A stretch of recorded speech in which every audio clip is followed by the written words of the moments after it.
And so we have Luke writing as a companion of Paul. It was probably commissioned that he would write a life of Jesus that would be more friendly or more user-friendly for the Greeks, for the Gentiles. Because of course we have Matthew's gospel, which is more for Jewish Christians. It has more Jewish terminology in it. And we have Mark's gospel, and it's probably more aimed towards a Roman audience, but Luke is aiming it more towards a Greek Gentile audience. Although he's very well versed in those Jewish customs and in the Jewish scriptures in the Old Testament as well.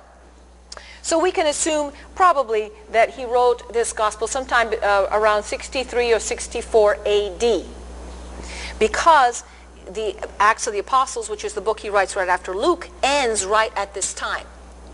So if he wrote the Gospel of Luke first, and the Acts of the Apostles ends in the 63, 64 AD, it would probably be reasonable to assume that the Gospel was written before then as well. So we have Luke accompanying Paul, but doing a very painstaking exam of the evidence. You know, by the kind of material that's included in Luke, that he talked to eyewitnesses. He's the only one who will tell you what Mary said, what the angel said to Mary, and what Mary said back. And then what Mary said to Elizabeth, and what Elizabeth said back. And what both of them said in their great joy, what kinds of hymns of praise that came out of their mouths. It's only Luke who will tell you what Simeon, old Simeon in the temple, says when he sees the Messiah, and Anna the prophetess. You have these wonderful details which could have only come out of the mouth of the mother of Jesus. So I think we can probably assume that Luke had some nice conversations with Mary, the mother of Jesus.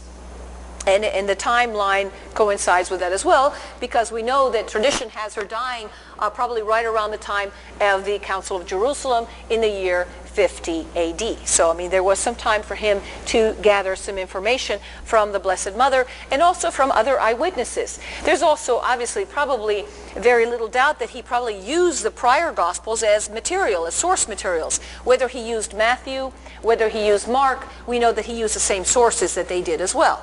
So we have we have this picture of this scientist pulling together all this material to write this story for the target audience of his mentor Paul, and of course who he is evangelizing as well, right? So we have oral traditions and stories passed on for many years that make it part into this gospel. Now, what is the geography and the history of this period of time? It's Palestine groaning under Roman domination. The Romans come in 63 BC, conquer Palestine and Syria.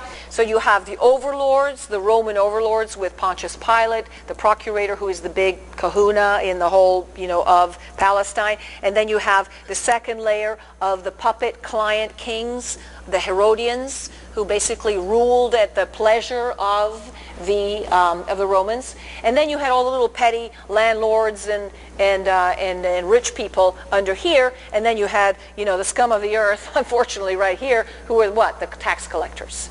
They were hated by everybody. Why? Because they would take money from their own people and charge them extra so that they would keep the extra, and then they would give the taxes to the Romans. So tax collectors were really considered to be scraping the bottom of the barrel. And then below the tax collectors you have most everybody else.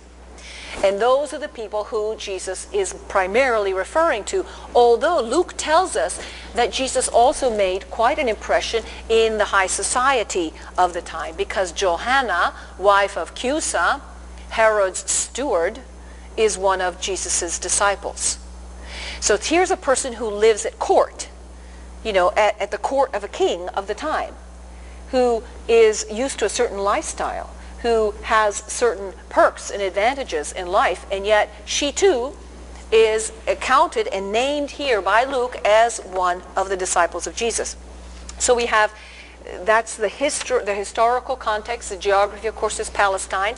The whole cast of characters interact within a very short piece of land, the land of Israel, going from Galilee all the way down to Judea, but it's only about a 2-hour car ride really today.